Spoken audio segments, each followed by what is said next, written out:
കേരളത്തിന്റെ നിരത്തുകൾ കീഴടക്കിയിരുന്ന ആ പഴയ ആനവണ്ടി, ആ ആനവണ്ടി തിരിച്ചു വരികയാണ്.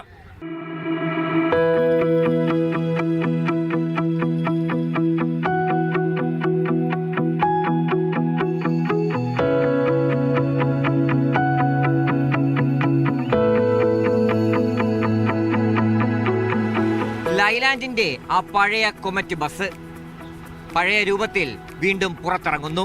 വളരെ ഡീറ്റെയിൽ ആയിട്ട് പഠിച്ചാണ് ഈ ബസ് ചെയ്തേക്കുന്നത്. കാരണം എംബ്ലം ഉണ്ടാക്കിയിട്ടുണ്ട്, ആ പഴയ രീതിയിലുള്ള ഹോണ് എല്ലാം ഫോട്ടോ ഞങ്ങളുടെ ഉണ്ടായിരുന്നു. ഈ ഹോൺ ഉണ്ടാക്കിയെടുത്ത് വലിയൊരു സ്കില്ലാണ്.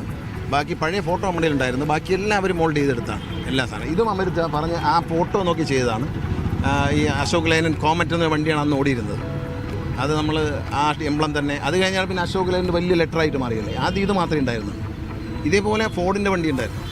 അത് പക്ഷേ നമ്മളത്ര കണ്ടിട്ടില്ല, ഫോട്ടോയിലൊക്കെ വളരെ കുറവാണ്. ഫോർഡ്, പിന്നെ ലൈലൻഡിൻ്റെ ഉണ്ടായിരുന്നു, ബെൻസ് ഉണ്ടായിരുന്നു. ബെൻസ് ബസ് ഉണ്ടായിരുന്നതാണ്. പിന്നീടാണ് നമ്മൾ സ്വാതന്ത്ര്യം കിട്ടിയതിന് ശേഷമാണ് ബെൻസ് ബസ് ഇമ്പോർട്ട് നിർത്തിയത്. ഇന്ദിരാഗാന്ധി നാഷണലൈസ് ചെയ്തപ്പോഴാണ് നമ്മളെല്ലാം ഈ വിദേശ നിർമ്മിത കൊക്കക്കോളയൊക്കെ തടഞ്ഞല്ലോ മൊറാർജി ദേശായി. അതുപോലെ വന്നപ്പോഴാണ് ഈ ബെൻസ് ഇല്ലാതായത്. പിന്നീട് ഇപ്പോഴാണ് ബെൻസ് വീണ്ടും വന്നത്. ഇങ്ങനൊരു ഐഡിയ എങ്ങനെയാണ് തോന്നിയത്? ഇതൊരു ആഗ്രഹം തോന്നി. എനിക്കൊരു പഴയ ഓർമ്മയിൽ നിന്നൊരു സന്തോഷം. എന്തെങ്കിലും KSRTCക്ക് വ്യത്യസ്തമായ എന്തെങ്കിലും ചെയ്യണമെന്ന് ആഗ്രഹിച്ചപ്പോൾ വന്നതാണ്. അപ്പോഴേ കുറേ പടങ്ങൾ കൊണ്ടുവന്ന് കാണിക്കാൻ പറ്റും. അങ്ങനെ പഴയ പടങ്ങൾ ഇങ്ങനെ കണ്ടപ്പോൾ ഈ എക്സ്പോവുമായി ബന്ധപ്പെട്ട് കുറേ പഴയ പടങ്ങൾ കണ്ടപ്പം ഞാൻ ആദ്യം പറയുന്നുണ്ട് ഇതുപോലൊരു സാധനം. അപ്പോൾ ആ ഫോട്ടോ എടുത്തിട്ട് ഞാൻ ഉണ്ണികൃഷ്ണനെ കൊടുത്തിട്ട് പറഞ്ഞു, ഉണ്ണികൃഷ്ണൻ ഇതുപോലെ തന്നെ ചെയ്യാമെന്ന് ചോദിച്ചു. 2 ദിവസം കഴിഞ്ഞ് ഉണ്ണികൃഷ്ണൻ അത് വരച്ചുകൊണ്ട് വന്നിട്ടുണ്ട്. ഞാൻ മതി ഓക്കെ എന്ന് പറഞ്ഞു.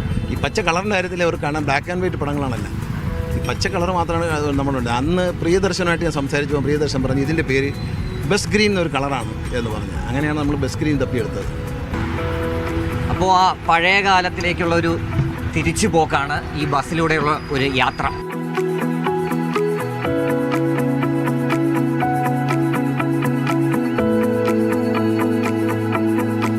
ആ പഴയ ലൈലൻഡ് കോമറ്റ് ബസ്സാണ്.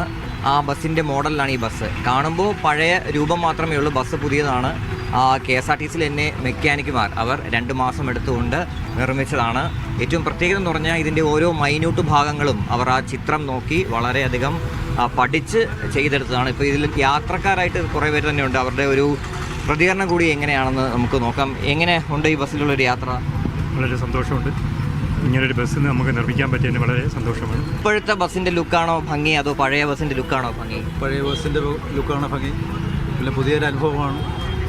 യാത്ര ചെയ്യാൻ യാത്രക്കാളും വളരെയധികം ഇഷ്ടപ്പെടുന്ന ഒരു രീതിയിലേക്കാണ് KSRTCയിലെ മുന്നോട്ടുള്ള പോക്ക്. അത് കൂടുതൽ ഉപകാരപ്രദമാവും, കൂടുതൽ ജനങ്ങളിലേക്ക് എത്തുകയും ചെയ്യും. മന്ത്രിയുടെ ഓരോ പ്രഖ്യാപനങ്ങളും പുതിയ തലമുറയ്ക്കും ഉത്തേജനമാവും.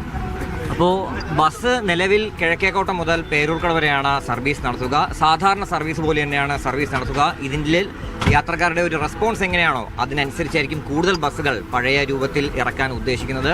അതിനുശേഷം വേണമെങ്കിൽ ബസ് ബജറ്റ് ടൂറിസം സെല്ലിനടക്കം കൈമാറാനാണ് തീരുമാനിച്ചിട്ടുള്ളത്. ക്യാമറ പേഴ്സൺ ഉണ്ണിപ്പാലാഴിക്കൊപ്പം RB സനൂപ്, മീഡിയ 1.